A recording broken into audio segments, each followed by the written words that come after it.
Commander Replay. After a few updates, Kefnet U-Turns is back and ready to face off against Saskia, Unesh, and Nicol Bolas the Ravager. Find out who wins next on Commander Replay. I want to thank my awesome Patreon supporters. We have a bunch of new Patreon supporters in Jack Braisby, Garrett Fitzgerald, and Chris McIntyre. You guys are awesome. If you want to help support the channel and vote on which decks I play next, feel free to check out my Patreon at the link below. Welcome back, everyone. Playing some more God Eternal Kefnet. Let's take a look at this opening hand. 2 lands. I think I'm going to mulligan that one. Just a little bit land light. Ooh, even more land light. I guess we're going to 6. So mulligan that. Guess we're keeping. Definitely keep that land on top. So that's going to bring it to our turn 1, and we draw that island, play the island, and pass the turn. So as I mentioned, we are playing God Eternal Kefnet, and we are still playing mono blue turns. I told opponents to bring some pretty nasty decks because, yeah, this deck can be really powerful. It can do some wacky things. Basically gives you the ability to copy all of your spells, which is pretty insane. Actually, let's give it a little read. So it's 2 blue for 4/5 flying. You may reveal the first card you draw each turn as you draw it. Whenever you reveal an instant or sorcery card, copy that card, and you may cast the copy. The copy costs 2 less to cast, and if it dies, it's put into your library, 3rd from the top. Those are some abilities. So my first go around with the deck, I don't think I had quite enough spells in the deck, and particularly cheap spells. So I've actually gone ahead and added more cheap spells into the deck. I've got some things like Concentrate, Plea for Power, which all seem really good with this version of Kefnet. Some really cool stuff there. So yeah. Pretty excited to see what this thing can do. Last time around, we faced some blue hate and some land destruction, and that didn't go so well for us. So hopefully we'll have a slightly better showing here, but opponents are playing some strong decks, so we will have to be on our game. So that brings it back to our turn. We draw into a Sapphire Medallion, and we'll go ahead and play that. The Unesh opponent on their turn, by the way, did lay down a Soul Ring and a Sapphire Medallion, so they get in their ramp on. I think we're probably looking at Unesh this coming turn, which seems pretty good. So let's take a look at what our opponents are playing. I am joined by 3 Patreon supporters today. First up, we have Nicol Bolas the Ravager, piloted by Cadis, and I believe we saw part of this deck somewhat recently, yesterday, the day before, something like that. There's some powerful stuff in here. I believe this is the Wheels and Discard deck. If they start wheeling with Waste Not in play, some wacky things can happen. And yeah, they're going to go ahead and crack this Expedition map, go find themselves a land. Getting themselves a Steam Vents. Next up, we have Useless Facts piloting Unesh Cryosphinx Sovereign. Unesh, kind of a cool card. Oh, that's a bribery. Oh boy. Wish we had counter mana up. You probably want to target Saskia with the bribery, right? Because Saskia is definitely going to have some creatures. That's what I think. Nope. It's not going to matter anyway, because Saskia is holding up a red elemental blast. So, alright, get the first anti-blue card out of the way. But yeah, Unesh, a really cool commander if you just want to draw cards and generate value. Also, if you want to play Sphinxes. Sphinxici, whatever the plural is. But yeah, you get the idea. Interestingly, Saskia off to the mono red start. Not a lot of colored mana coming down for them. So that's interesting. But anyway, that's going to bring it back to our turn. We draw another land. Lands are good. And we're going to go ahead and play our commander right here. Hope it resolves. So our commander does resolve, and yeah, that is good news for us. Here comes an Ashiok Dreamrender. So I saw an opponent play one of these yesterday. It's actually not a bad little card. The ability to exile graveyards repeatedly is really good. Also, you can't search. Yeah. This is definitely a good commander card. Fantastic for shutting down tutors and graveyard decks, and that is a lot of different cards in a lot of different decks in the format. So that is a really good card. I would definitely keep an eye on this thing. Grab a copy, start playing them if you're playing blue-black. Yeah. Oh, and our final opponent, by the way, is Chaotix2075, piloting Saskia the Unyielding, and they've got off to this weird mono red start. I think this is going to be, based on the cards they've played so far, this looks like one of their anti-blue decks. I did tell everyone that I was playing Kefnet turns ahead of time, so, you know, told them to bring something pretty hardcore, and it looks like that's what we're going to get today. Unesh comes into play and does its mini Factor Fiction thing. And they put the target on the Nicol Bolas opponent. They're going to split it up between... They really don't want to see the Blatant Thievery, apparently. So splitting it up, splitting everything else from the Blatant Thievery. At least Kozilek can be countered. That one won't come down for a while, so I can live with that. Which one did they take? I assume that they went for the 3 cards. It only shows the thing revealed. Opponent's going to Pongify our commander. So annoying. Alright, well, I think we're just recasting our commander then. Can we afford to No, I don't think we can afford to recast. Maybe a time to Blue Sun Zenith, but the question is, do we do it now or during our opponent's turn? Looking at a couple extra cards right here seems like a pretty good idea. I guess we leave up the Disallow. Let's send this Ape into the Ashiok, see if we can start wearing down that Ashiok a bit. And opponent's going to minus their Ashiok one last time, get a little bit more mill on the Unesh opponent, and exile a few more things. Exiles the Sphinx of this final word. Ooh, does get a Rhystic Study and all of that. Kindred Discovery down. Here comes a Dimir Signet. Opponent's going to try and Blatant Thievery. We're going to disallow that. See if Chaotix has a response. They do not. Go ahead and disallow that. I'm thinking not. Ooh, so they went for the Blatant Thievery and skipped the other 3 cards. And opponent doesn't like that. We counter their Blatant Thievery and swings into us for 4 with their commander. We go to 36 for commander damage. By the way, if my voice sounds a little hoarse, it's because I filmed 3 games yesterday, then went to a concert.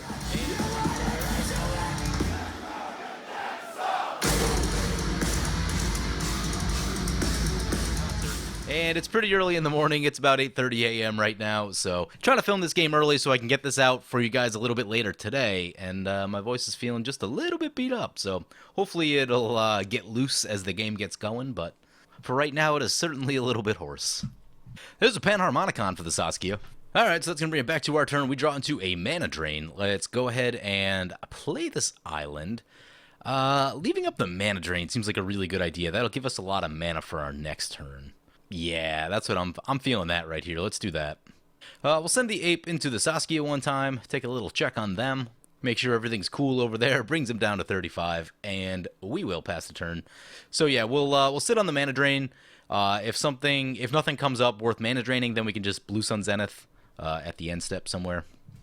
There's a Gilded Lotus. I mean, Gilded Lotus is good and would get us a bunch of mana. Do I expect anything better to come along?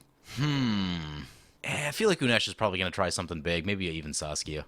I know Gilded Lotus is good and it does generate a lot of mana, but I prefer to hit something just a little bit more meaty with that mana drain. There's a Sphinx of Athun. That's the one worth mana draining, I think. So let's mana drain that guy. Ooh, and it resolves. Got a little bit nervous when opponent left 2 blue mana open. That could have been a counterspell for sure, but they're going to lay down a Thought Vessel. And we're going to get a bunch of mana on our turn, so we should be able to recast our commander. Maybe think about this Blue Sun Zenith. We'll see if Saskia taps out, because they've been running a lot of the Red Elemental Blast type of things. So, Sylvan Library trigger for the Saskia. Here comes a Student of Ojutai. Whenever you cast a non-creature spell, you gain 2 life. That's interesting. Scry Temple for our opponent. Still doesn't have their 4 colors of mana. That's pretty rough. So, that's going to bring it back to our turn. Mana Drain is going to trigger. That is a 7 colorless mana. I think it is time for this Gauntlet of Power. Gauntlet of Power will help the Unesh, though, which is not the best, but it'll help us too, so... And I don't think there's going to be a better time with getting the 7 colorless mana off of the mana drain, so let's go ahead and play that. We've got 2 floating, and we've got 10 mana that we can tap. That all seems really good. Do we just draw the max? The question is, I don't know if we want to tap out. I know we've been doing the counterspell thing a lot, but... maybe we do. Yeah, let's just tap out. And hope we draw into... Oh, that's 12? Well, it'll be... I'm thinking maybe we'll leave 2 blue open just in case we catch a counterspell. That seems like a good idea. And that way we won't have to discard the hand size. That all seems like good magic right there. So we'll go X8 on the Blue Sun Zenith. Try to leave up a 2-mana play. We did not catch a counterspell like I had hoped. But that means... Caught a dig through time. That's cool. Play an island. Maybe we play the Scroll Rack. Yeah, I guess we'll play the Scroll Rack right here. I don't want to tap out completely. I'm gonna stay back just because of Saskia could come down next turn. That could be a thing. We will need to discard the hand size. Maybe we should have just played something. Oh, it took out a bunch of the artifacts, so Expedition Map isn't gonna do all that much for us. So we can just pitch the Expedition Map. Academy Ruins is not super relevant for us anymore. Nicol Bolas coming into play. Yep, we're going to be discarding. So I'm going to pitch the island right here, which is not something that I typically do, but because we have the Scroll Rack, we can replace a few cards and try to look at some extra lands that way. So Bolas into play, and opponent will have the mana next turn to flip that over if they want to. So something that we'll want to think about. Possibly think about shooting that with the Rapid Hybridization. Curator of Mysteries coming into play. Whenever you cycle or discard another card, scry 1, and that'll trigger the Unesh one time. Looking at 2 lands, Hedron Archive, and an Arcane Denial. Arcane Denial could be a problem for us. Let's see if opponent wants mana or counterspells. Ew, they go for the counterspell. Do we have a counterspell? No, we don't have a counterspell. So, I don't think we're just going to be able to slam Ugin on this coming turn. That's a thing. So, yeah, opponent just going to keep swinging into us. Here comes Unesh. Actually, you know what? I am going to try to Rapid Hybridize right here. Yeah, Rapid Hybridize on the Unesh. See if opponent burns the Arcane Denial to protect the Unesh. That'll give us extra cards if they do, and also get rid of one of those counter spells. So I like this play. Or if they don't, they just let it go, and then we don't take the damage, and at some point they'll have to recast their commander. That'll be annoying for them. So they're just going to let it go, but they do get a 3/3 Frog Lizard out of the deal. With the one floating, we will Scroll Rack. Right now I'm thinking Lighthouse Chronologist might be the answer. So Frost Titan on top. Do we need Ugin? Maybe we... well, opponent still has the counterspell. We'll put Ugin, and then we'll put Dig Through Time. So Frost Titan, Ugin, Dig Through Time. We get an extra land. It's not a blue one, sadly. But we get the other Kefnet and an Opt. So Saskia passes with all their mana open. That makes me nervous. We draw into our Dig Through Time. We know that opponent has an Arcane Denial, so... I don't know. Trying to dig might be a tough thing. Let's try our commander. Let's see if opponent counters our commander. So opponent lets our commander into play. Nice. That means that we can Scroll Rack, Opt, and then try to cast a copy of Dig Through Time? That seems pretty cool. I'm a bit nervous about Nicol Bolas trying to flip over. That could be an issue. We don't really have any options for that. We have the Cyclonic Rift, but I really don't want to get that Arcane Denialed. So Scry Temple for our opponent. They'll hit the Scry one time. Oh, hey now, that's a Consecrated Sphinx. Yeah, we don't have anything for that. So, just in case none of you knew, the only way to stop a bad guy with mono blue is a good guy with mono blue. Oh, so what are we doing about this Consecrated Sphinx? Alright, Unesh has got something. Okay, Unesh has a Cyclonic Rift. What are we doing about that? Like, I feel like we should probably Cyclonic Rift, because if they have all this stuff down, they're going to be super ahead. I guess we could Dig Through Time. Okay, so I'm going to Scroll Rack. Man, if we do all this, then opponent's going to draw like crazy with the Consecrated Sphinx. So what I'm going to do... Dig Through Time is not a draw, it's a look. So I guess we Scroll Rack for one. So I'm going to put Dig Through Time on top. Then we will Opt, and that'll draw the card. So... we will Scry one, keep that on top, draw the card. We get the Kefnet ability. That will trigger Consecrated Sphinx one time. We'll reveal it. We'll try to cast the copy. We can delve the copy. So we're casting the copy of Dig Through Time. We're going to take a look for some stuff. Man, I really want to land. So I think we're grabbing an island.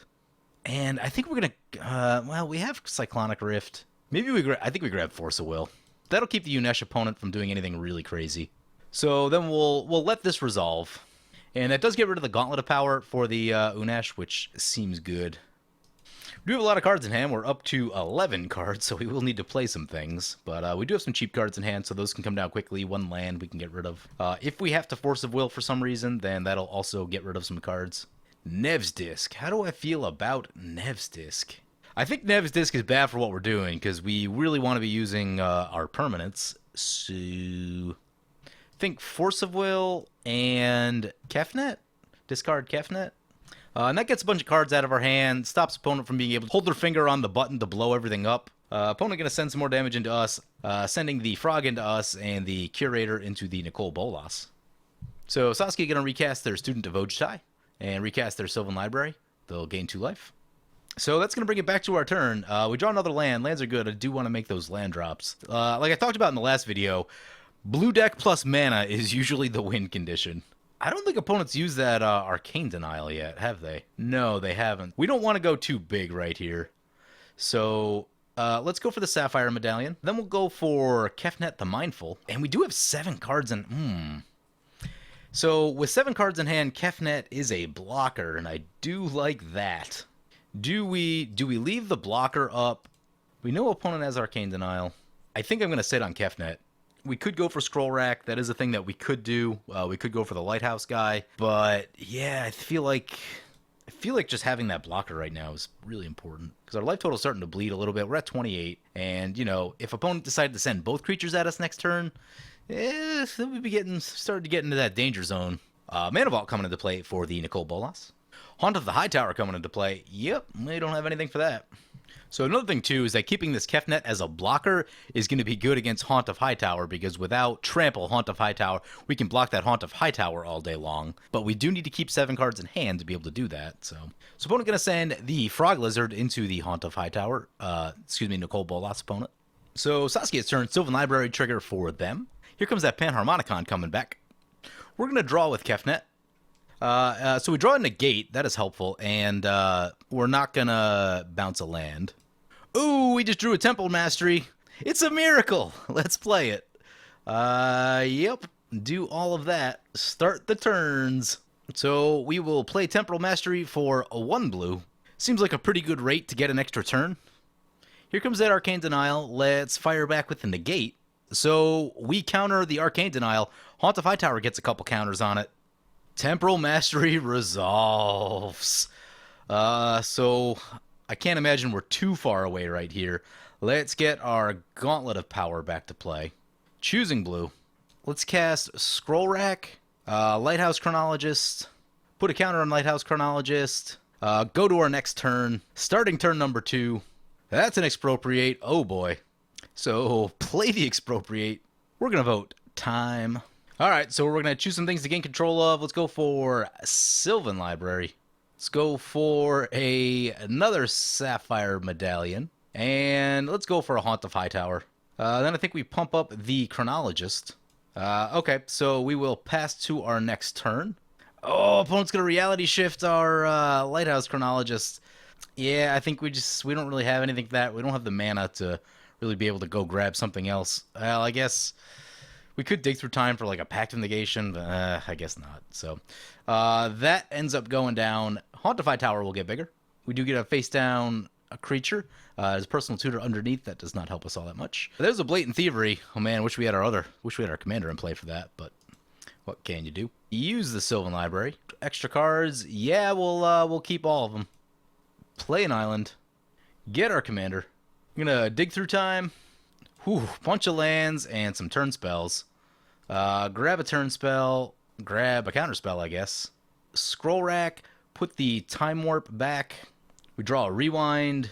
We're going to swing into the... Actually, no, we're going to swing into the Nicol Bolas opponent. They seem to have a lot of cards in hand. And they'll have to discard a card.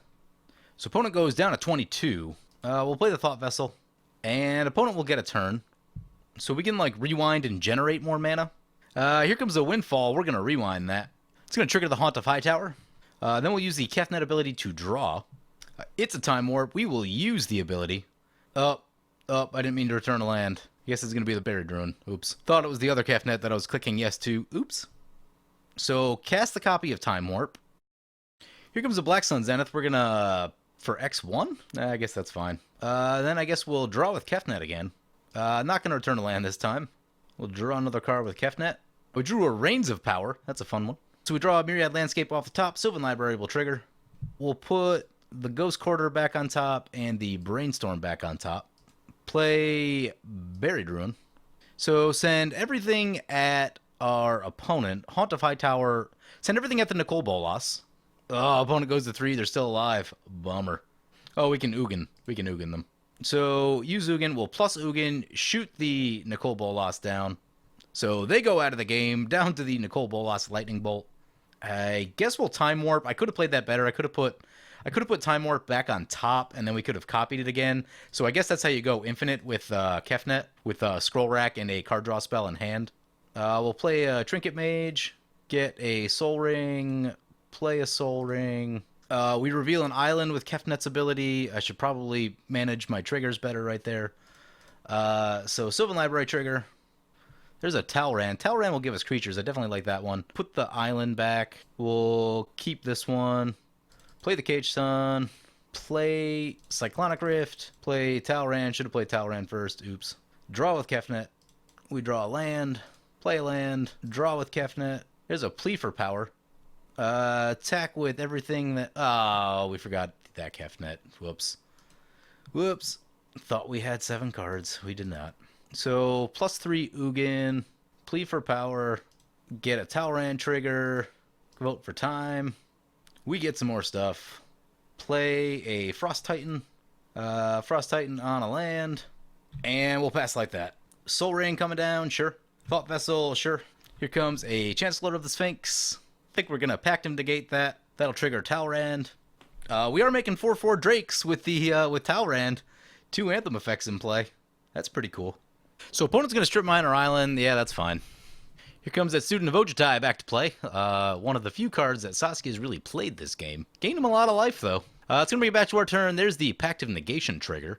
I'm going to go ahead and pay for that. Leaves us with 1 floating. I think we will activate the Scroll Rack. We'll put the Blatant Thievery back on top. There's a Part the Water Veil and a Nexus of Fate. So this should do it. Those extra turn spells, I'm not even going to bother with Sylvan Library right here. No, skip all that. Play that. Go to combat. Attack. Frost Titan will trigger. Tap down this creature. Opponent goes down. Then we'll play an extra turn spell. Get another Drake. Shoot opponent in the face. Play the Consecrated Sphinx. And yeah, I don't think we need to mess around with the other stuff right here. Should have plenty of options. So Sylvan Library, we do need to get up to 7 just to make sure we hit with Kefnet. So Sylvan Library, draw some stuff. Keep both of these. Draw with Kefnet. We will return a land. Actually, no, we're at 7. So go to combat. Frost Titan will trigger. We'll continue to keep the creature tapped. Just in case this isn't lethal. I have not done the math. And there we go. So, wow. Yeah, mono blue turns. Pretty good deck type. I was very surprised about how we basically went from like just kind of hanging out in the game to we have Kefnet, turn spell, scroll rack, and things are just ridiculous. Like once you hit that, yeah, we went from just like chilling in the game and trying to control things to, oh, we can just win now. So yeah, it doesn't take much. Turn spell, scroll rack, Kefnet, and you are all set up to go. Pretty crazy. I'm sure there's some cards that I'm not even aware of that are going to interact favorably with Kefnet also. It was surprising to me how explosive we got, like, around that. It was about turn 10. I mean, it took us a while to get there, but once we hit the cards, things just went crazy. So, anyway, hope you guys enjoyed this look at Kefnet U-turns. As always, feel free to comment, like, or subscribe, and thank you for watching.